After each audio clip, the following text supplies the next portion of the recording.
Yo soy directivo de la Fundación RAP en los últimos 5 años, pero tengo 22 años de estar apoyando esta fundación, y para mí hoy es importante pues compartir un poco de esta temática que tiene que ver con los hijos, con los que son mentados, como dijo Laura, en el insulto.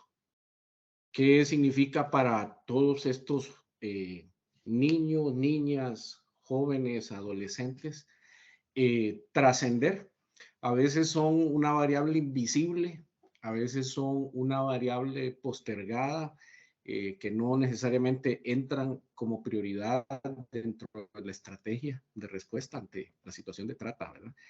Y como tan perfectamente lo describió Laura Naranjo, realmente hay toda una dinámica entre lo que las madres viven en la experiencia propia de su maternidad, diría yo, afectada, más la variable del manejo de la propia vida de estos hijos, que por un lado son víctimas de la circunstancia, que por otro lado experimentan la carencia de modelos normales, que son víctimas directas a veces del abuso mismo, de la drogadicción, de la violencia, de la separación, de la manipulación que los tratantes hacen afectivamente para controlar a estas mujeres, para que continúen en el negocio. Entonces, hay una serie de variables que son muy complejas. Hoy yo quisiera mostrarles una presentación. Me van a dar algún tiempito para poder compartirla.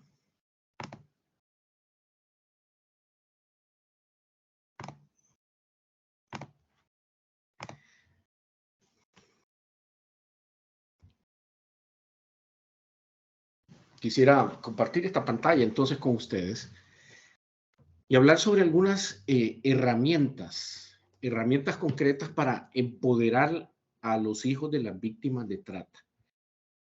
Para poder esto, tenemos que analizar el contexto real que viven los niños, y esto va a aplicar no solamente para víctimas de trata. Voy a compartir algunos principios de conformación de la identidad que nos sirven a todos, ¿verdad? En primer lugar, mostrarles que la afectación de la vida de estos niños por causa de la trata toca todo su ser.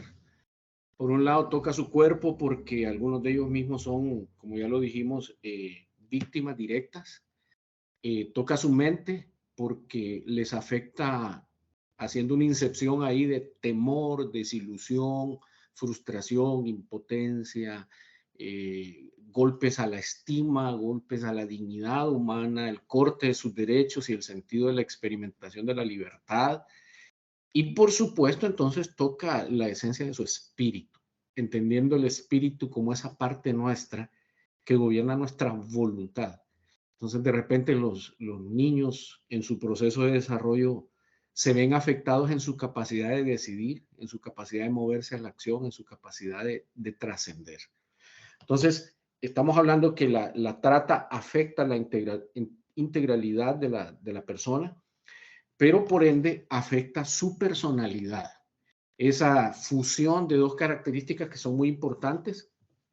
Por un lado, la conformación del carácter, entendiendo el carácter como toda la suma de todo aquello que es consciente y manejado por la corteza cerebral, donde está nuestra experiencia, nuestra información, nuestra memoria, nuestra educación, las experiencias de vida están ahí, en el mundo consciente.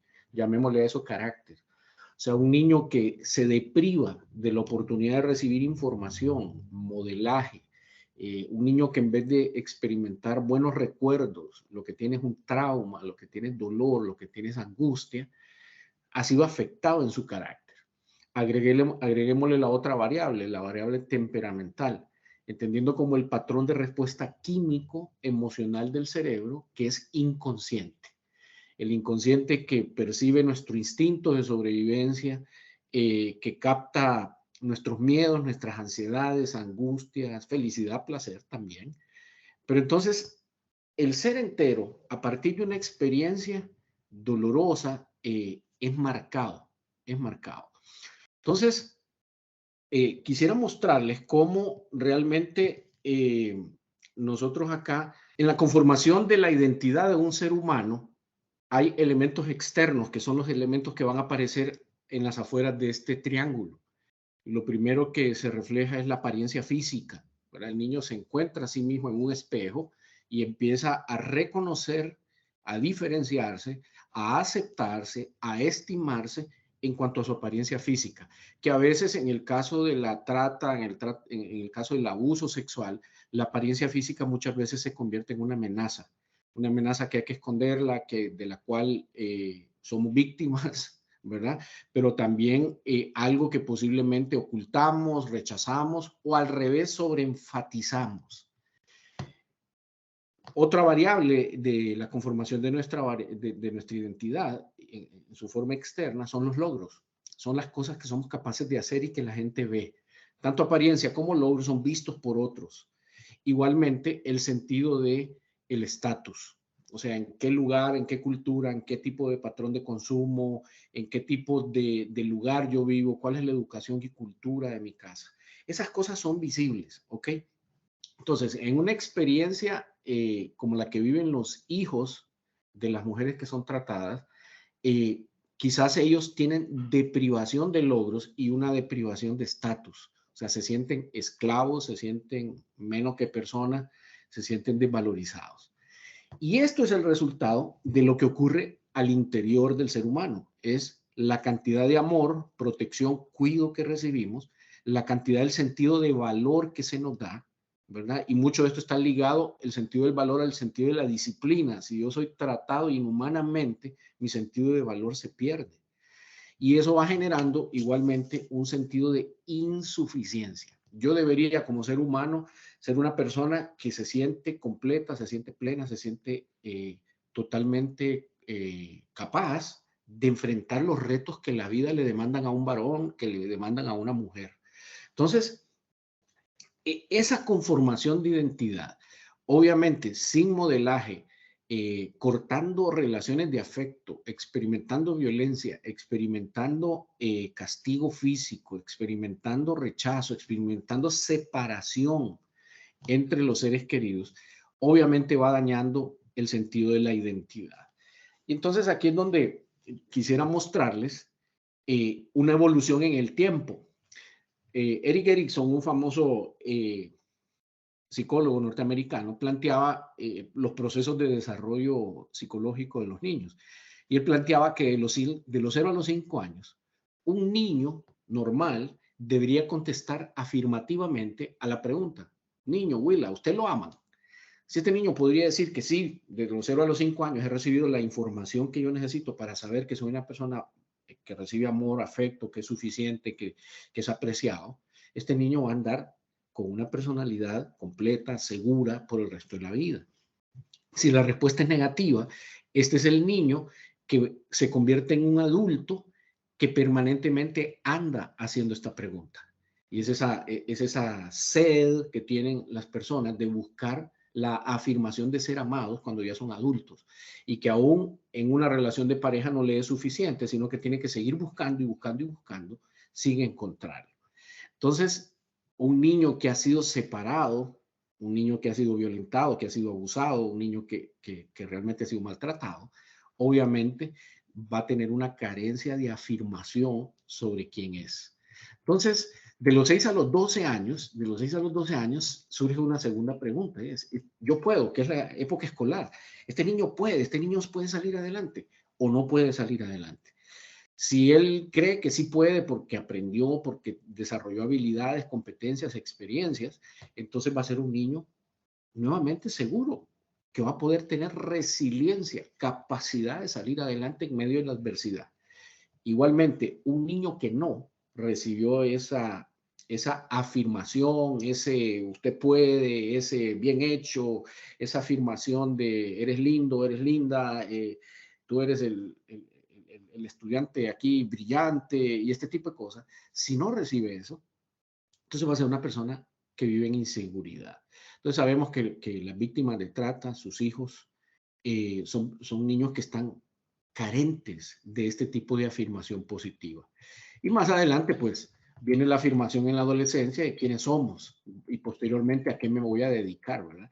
Entonces, si yo tempranamente, los 0 a los 5 años, de los 6 a los 12, no tengo una afirmación positiva, si no tengo un desarrollo emocional positivo, obviamente eso va a incidir en qué elijo como modelo de lo que debo de seguir y en qué tipo de camino hacia el futuro voy a enfrentar. Entonces, ahí es donde aparece la circunstancia que también Laura hablaba muy bien, ¿verdad? La experiencia, el trauma. O sea, ¿qué es un trauma? Trauma es algo que le pasó al niño y no debería de haberle pasado, pero porque le pasó, ya sea abuso, separación, golpiza, etcétera, afectó de una u otra manera lo que vimos anteriormente, su proceso de desarrollo normal integral. Pero también trauma es algo que no le pasó y que debió haberle pasado, como por ejemplo tener una figura paterna, como por ejemplo tener el afecto de una madre permanentemente, o poder tener la nutrición correcta para tener un desarrollo cerebral como se exige o como se espera. Entonces, por un lado tenemos la experiencia del trauma, que es un evento, pero posteriormente tenemos lo que llamamos el trastorno de estrés postraumático, que serían las consecuencias permanentes, si no hay tratamiento, de una serie de comportamientos, pensamientos y acciones que tiene este niño a partir de lo que no tuvo o a partir de lo que tuvo en exceso, llámese separación o violencia. Entonces, cuando hablamos de los hijos, de las mujeres víctimas de trata, estamos hablando de un contexto. Ese es un contexto donde el niño aparece, cuando lo logramos visualizar, ¿verdad? En un estado de confusión, porque no entiende roles, porque no entiende estructura de familia, porque no entiende el rol de una mamá, porque no entiende el sentido del trabajo, porque no entiende qué es libertad o al revés, qué es esclavitud. Y entonces todo esto va generando una sensación de dolor interno, un dolor psicológico, que a veces también implica dolor físico si hay maltrato, ¿verdad? Y entonces viene este niño que viene en su proceso de desarrollo y crecimiento corporal, aprendiendo a vivir en el miedo y siendo gobernado, administrado en sus decisiones por el miedo. Un miedo que al final es el miedo al rechazo, el miedo al no ser suficiente, el miedo a que haya algo malo en mí, como por ejemplo ser hijo de esta mamá, ¿verdad? Que me corte posibilidades, oportunidades, que me lleve a la situación de bullying, que me lleve a la situación de ser el niño marcado. Y al final entonces el sentido del abandono.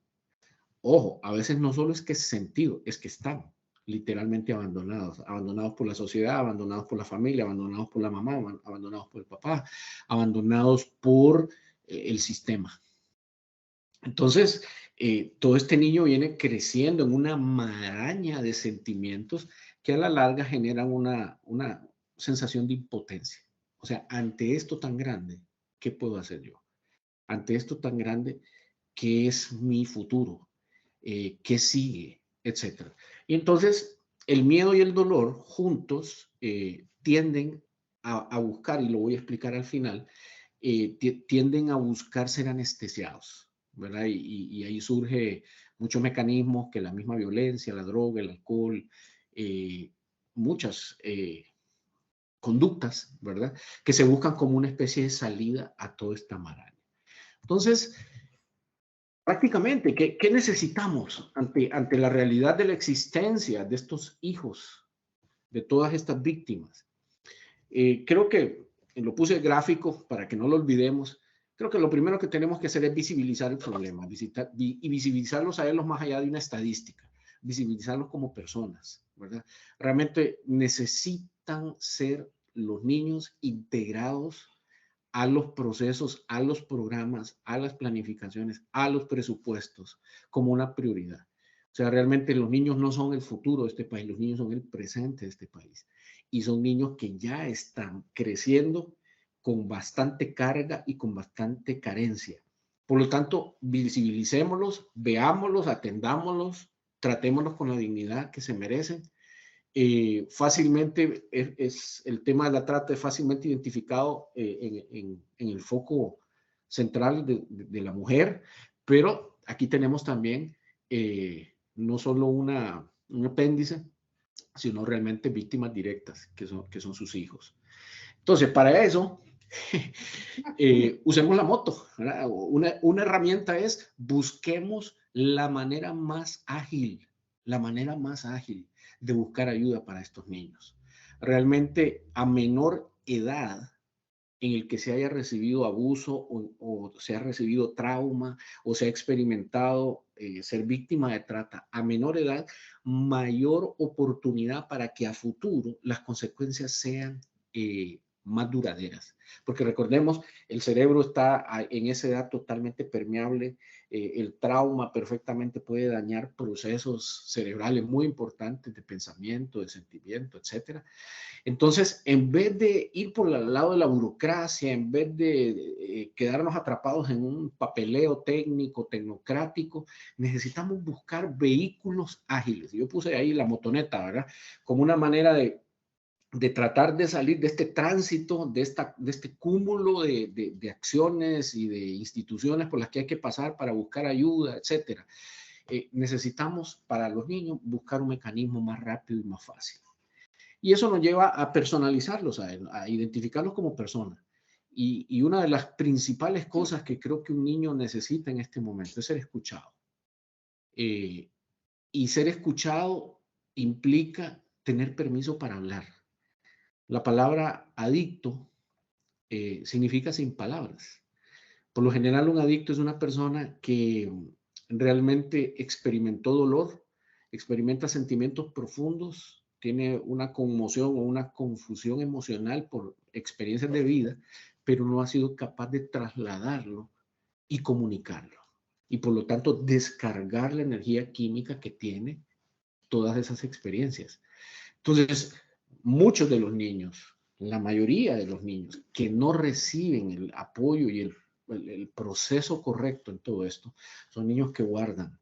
Y esa expresión química, afectiva, negativa, más adelante lo vamos a ver como autoagresión a ellos mismos o agresión a la sociedad. Ahí está el surgimiento de la violencia, ahí está el surgimiento de las adicciones, ahí está el surgimiento del crimen organizado y muchas otras cosas que ustedes perfectamente conocen. Entonces, ¿qué necesitamos?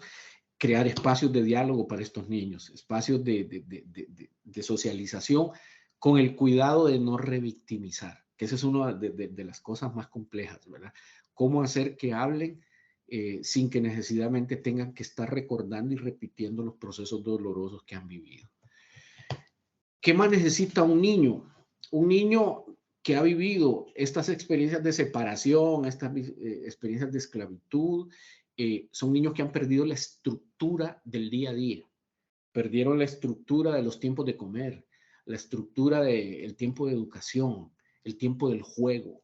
Entonces, si nosotros queremos ayudar a las personas que están saliendo de este proceso, necesitamos crear estructura, que haya un orden y que sepan que hay alguien detrás de ese orden, que hay una autoridad, que hay alguien que fija, alguien que supervisa, porque ellos han perdido toda noción de autoridad, porque a veces son dejados casi como animalitos, ¿verdad? A que se críen solos, ¿verdad? O en abandono o en figuras de autoridad totalmente desestructuradas o desordenadas, ¿verdad? Caóticas, y que entonces hacen que ellos conciban la vida como algo circunstancial, del momento. Entonces necesitamos que ellos vayan entendiendo que existen patrones, ¿verdad? Y que cada vez que hay un cambio en esa estructura que se les impone, es importante informarles para no generarles confusión. O sea, porque una estructura tiene que permanecer, inclusive los elementos disciplinarios, los elementos de normas, tienen que, si en algún momento cambia, tiene que explicarse el porqué. Lo otro que los niños van necesitando en este proceso de ir saliendo de las consecuencias de la trata es el desarrollo de un sentido de confianza. O sea, de que son capaces de desempeñar tareas, que son capaces de realizarlas, y una de las labores que nosotros tenemos que hacer es realmente afirmar positivamente sus logros, ¿verdad? Son niños que, como decíamos, han quedado muy tirados, muy botados, a veces educados por mamás que están cansadas, madres que están muy molestas, madres que están muy agresivas, madres que están muy vacías. Y entonces, posiblemente la retroalimentación que reciben tanto de madre como del medio ambiente es negativa. Es regaño, es exigencia, es acoso, etcétera. Entonces, el niño necesita empezar a entender, ¿verdad? Dependiendo de las edades, obviamente, el que son dignos de confianza. Qué importante es que un niño desarrolle el sentido de sentirse digno de confianza. ¿Y cómo lo hacemos? Fomentando un sentido de autorresponsabilidad.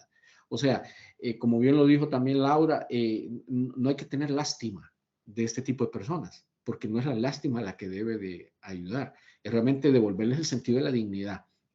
Y en ese sentido, tenemos que aconsejar y que entonces ellos se responsabilicen de las consecuencias del consejo. O sea, que la normativa, que la dirección, que la orientación que reciben, ellos ahora la apropian, la toman y la empiezan a implementar y obviamente bajo la supervisión de alguien y bajo el apoyo y la motivación de alguien.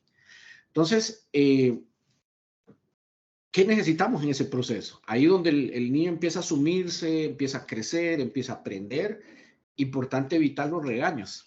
Recordemos que el regaño por el regaño no tiene ningún sentido. Mucha gente regaña porque en realidad están frustrados o porque se están sacando sus propios defectos o sus propios complejos o sus propias chichas, como decimos coloquialmente, ¿verdad? Entonces, realmente a un niño que viene de un ambiente tan tóxico y negativo, volver a caer en un ambiente donde nosotros estamos tratando de reinsertarlo, pero en función del regaño, realmente va a ser muy tóxico y va a ser totalmente contraproducente.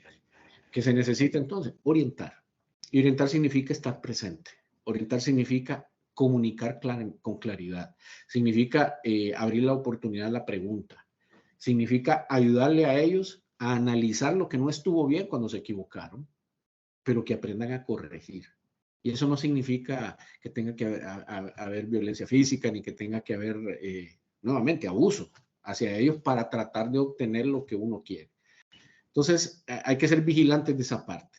Lo otro es que el niño que ha vivido esto necesita aprender a socializar, porque quizás los ambientes en que estuvo eran ambientes adultos y eran ambientes tóxicos y eran ambientes manipuladores y abusivos.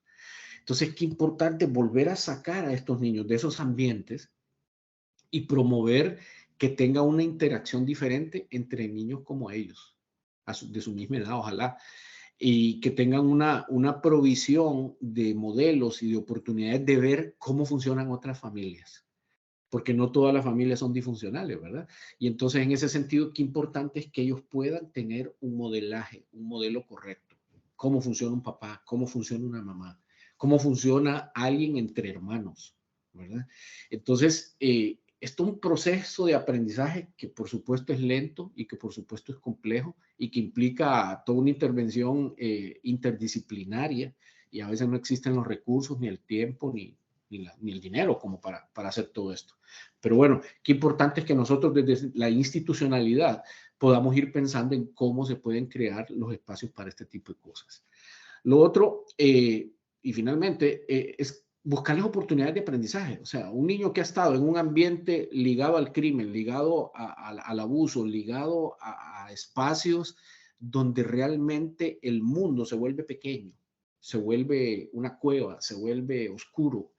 Qué bueno es abrir los ojos y la mente de estos niños a nuevas oportunidades, curriculares y extracurriculares cuando se puede. Yo sé que hay todo un reto económico, ¿verdad? No somos ignorantes de eso.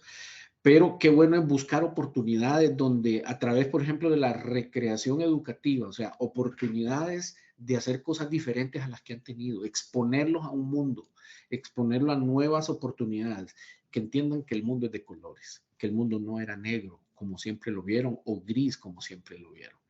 Entonces, ¿qué necesitamos nosotros para acompañarlos en esto? Observar esas conductas que pudieran parecernos signos de repetición del abuso que han estado recibiendo. Ellos mismos aprenden el patrón y lo replican, tanto en manipulación, en violencia y en abuso sexual inclusive. Entonces, estar muy pendientes de eso, ¿verdad? Vigilar esos estados de temor, de enojo, de hiperactividad o de evasión. O sea, son cuatro cosas que están ahí muy presentes y que pudieran detener el proceso que estamos llevando de reinsertarlos o de sacarlos a ellos de esta cultura de la trata. Para ello, entonces, tenemos que igual identificar si hay disparadores, me refiero a esas circunstancias, esas temáticas o ese estilo de personas que de repente disparan a este niño violencia, llanto, temor, incertidumbre, porque tal vez se parece a lo que ya experimentó.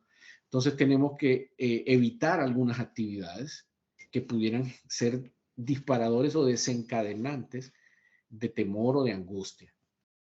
Y por otro lado, al final, darles y enseñarles a empezar a tener control de su propia vida. Ellos han sido esclavos, han sido manipulados, han sido desechados.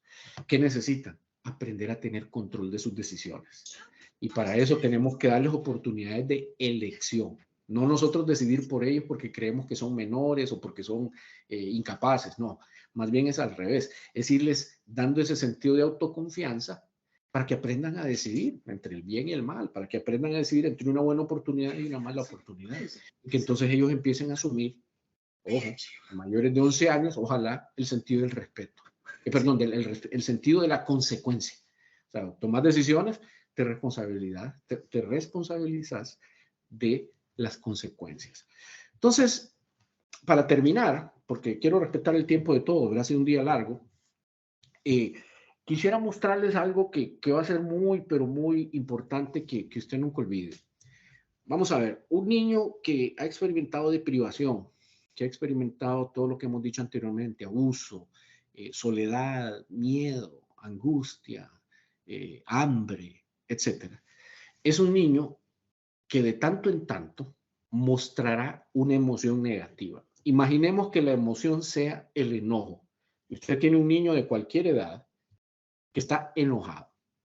Cada vez que este niño se enoja, en realidad lo que está ocurriendo es que el evento actual está conectándolo con un recuerdo negativo de una experiencia similar. Imagínese usted un niño de 9 años que desde los 3 meses de edad está siendo maltratado, etcétera, en primer grado en la escuela pudo ir y entonces había bullying y todo esto. Entonces, este niño, por lo que le está pasando hoy, por la frase que le dijeron, por el tono de voz que alguien utilizó, por la repetición del evento de abandono, de menosprecio, etcétera, este niño conectó en su memoria los recuerdos que ya tenía de esas pasadas experiencias con el momento actual. Y eso en el tiempo lo que hace es que se vaya conformando una creencia negativa acerca de sí mismo.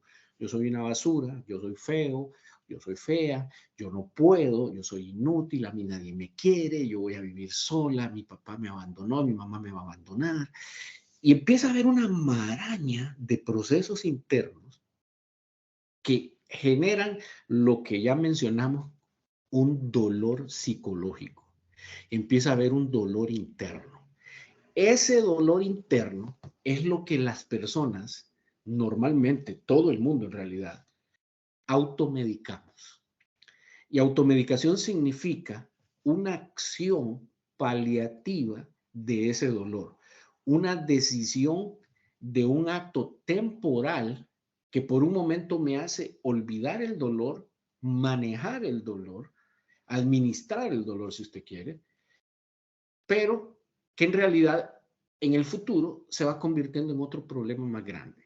Voy a poner un ejemplo. Si ese dolor psicológico empuja al niño a querer anestesiarlo a través de la droga, a través del alcohol, a través del sexo mismo, a través de la violencia, a través del ejercicio físico, a través de algunos del trabajo. O sea, hay muchas maneras de canalizar ese dolor temporalmente. Pero ¿qué pasa? A la larga, esto se convierte en un problema mayor. El que empezó a comer, se hizo obeso. El que empezó a drogarse, terminó adicto. El que empezó a trabajar como un loco, de repente se estresó y entonces ya tuvo problemas cardíacos, presión arterial, etcétera. Desde pequeño vamos modelando hacia allá. Entonces, ¿cuál es el asunto aquí? El asunto es que cada experiencia negativa que estos niños han venido teniendo en la vida puso una creencia negativa que usted y yo sabemos que es una mentira. Son mentiras. Los niños empezaron a creer sobre ellos mentiras. Yo no puedo, yo no voy a salir adelante, etcétera. Es una actitud negativa que se les plantó. ¿Qué ocurre cuando el niño logra voltear esa creencia negativa con la verdad? ¿Y cuál es la verdad? Mira, yo puedo salir adelante. Mi mamá tuvo que vivir esto, pero mi mamá me ama. Si el niño puede reconocer dentro de sí mismo sus propias capacidades, entonces se forma lo que llamamos la famosa resiliencia, la capacidad de sobrellevar adversidad, la capacidad de salir adelante.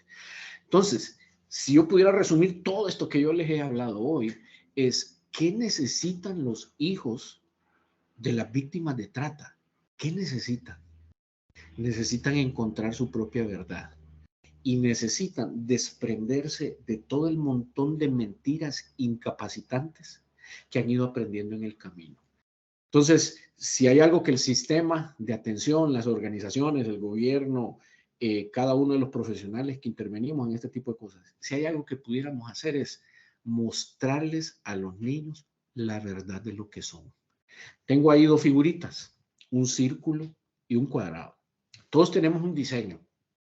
La vida va golpeándonos a nosotros según nuestro diseño, entendiendo, y voy a ejemplificar, imaginemos que el cuadrado ahí significa esas personas que son estructuradas, ordenadas, metódicas, ¿verdad? Y son así por temperamento, o sea, es funcionamiento cerebral. Y la persona circular es una persona más relajada, más artística, más creativa, más con el flow, como dirían los muchachos de este tiempo, ¿verdad? Entonces, nosotros somos golpeados por la vida de tal manera que la vida nos aliena.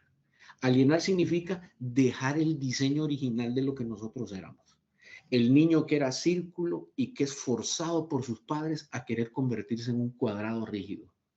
O viceversa, padres que son todos relajados tratando de que sus hijos sean círculos. Entonces, no va por ahí. Realmente de lo que se trata es que cada uno de nosotros descubra su propio diseño y vuelva a vivir su diseño. Y ahí donde la vida golpeó, la vida distorsionó, la vida nos sacó de la esencia de lo que somos. Los procesos terapéuticos, los procesos de acompañamiento deberían de pretender devolverle a estos niños el diseño que tienen. Entonces, quería nada más compartir eso con ustedes hoy. Quisiera agradecerles la atención, ¿verdad? Y si hay alguna pregunta en las que podamos contestar con